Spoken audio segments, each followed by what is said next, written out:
The gods of Olympus have abandoned me. Now there is no hope. And Kratos cast himself from the highest mountain in all of Greece. After 10 years of suffering, 10 years of endless nightmares, it would finally come to an end. Death would be his escape from madness.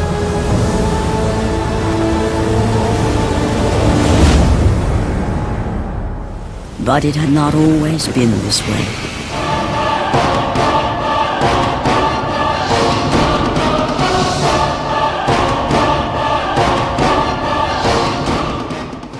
God of War takes inspiration from both Devil May Cry and Onimusha, like a lot of third-person action games these days do, but it does more than that. It combines the best aspects of those titles into a surprisingly unique sword and sorcery motif. The point of the game is that you kill lots and lots of things, and you do it in a way that's extremely fun. Typically when we have a fantasy game, we get the Tolkien-esque Dungeons and Dragons themed, goblins and orcs, but the way Sony Santa Monica spun ancient Greek mythology into this dark and twisted universe creates a game that's both familiar and unique. Similarly, the gameplay is also familiar and unique. It uses a combination system that a lot of people will be able to come to grips with fairly quickly, since it's simply a couple of buttons and a few modifiers, but it's also deep enough and dynamic enough that a lot of people will need, several days of good playtime to truly master it and expand their technique.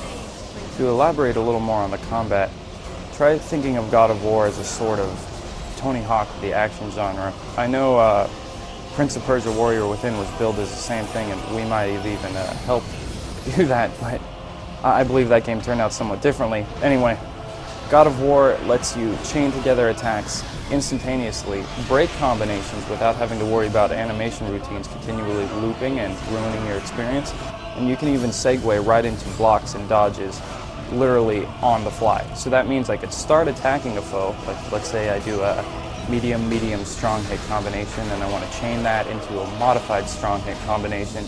But then one of the foe's buddies tries to hit me, bam, I slam on the block button, my animation stops, my character's blocking, that's it, no fuss, no muss, total responsiveness. Now, by combining the combat system that's pretty in-depth and cool with these unique and monstrous characters that we already are familiar with, like centaurs and minotaurs and harpies, Sony Santa Monica managed to create a very cohesive, exciting experience. Thankfully, the pacing of the title never lets up, so from beginning to end, you're always engaged in the action.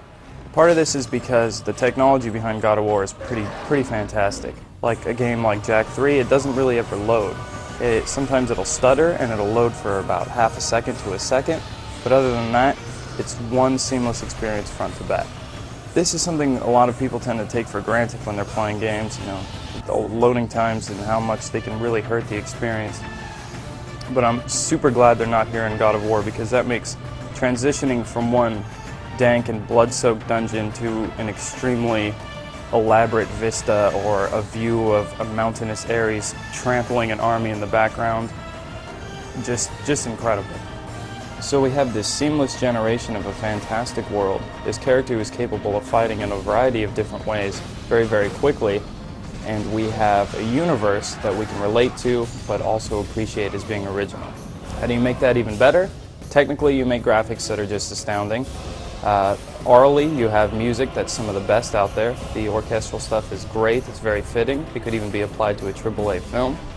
You take sound effects that are just superb, and then you fill it with voice acting that's very well done. Even though Kratos himself is sometimes a little overblown with his Ares and all of his other gruff. So what then is really wrong with God of War? If there is anything wrong with it? Some users are going to find that the game on its standard difficulty setting is a bit too easy. And in fact, the only times it gets hard are when a lot of kind of superficial platforming challenges are thrown in, and these are somewhat underdeveloped to seem like quick additions to expand the scope of the game. Other people will find that there really aren't as many boss encounters as there could have been, especially since the boss encounters that are there are just amazing. We would have liked to see a few more.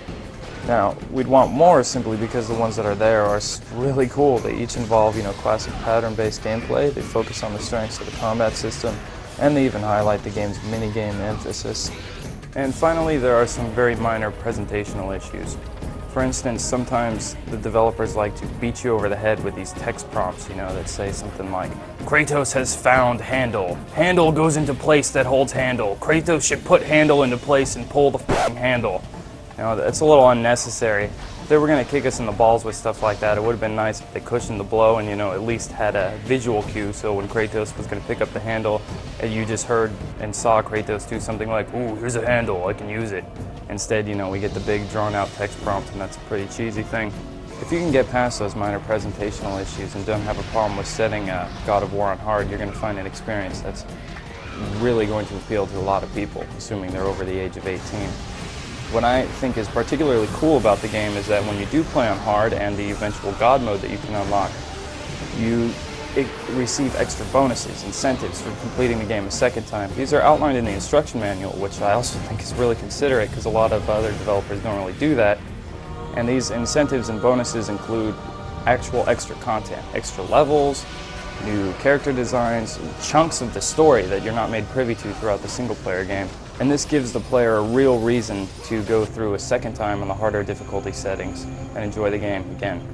For the reason that we can't accurately explain how good this game is in such a short window, you should be buying this game.